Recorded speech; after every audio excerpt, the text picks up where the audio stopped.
Meaning of Kenneth Clark. Kenneth Clark.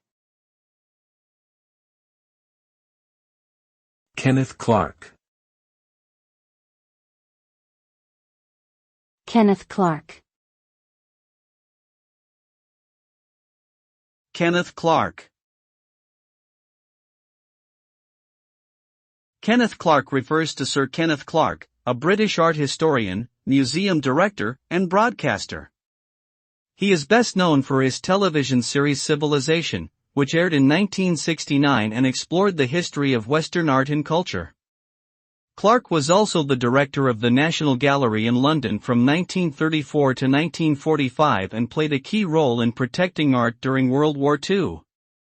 Additionally, he was a prolific writer and produced many influential works on art history and criticism.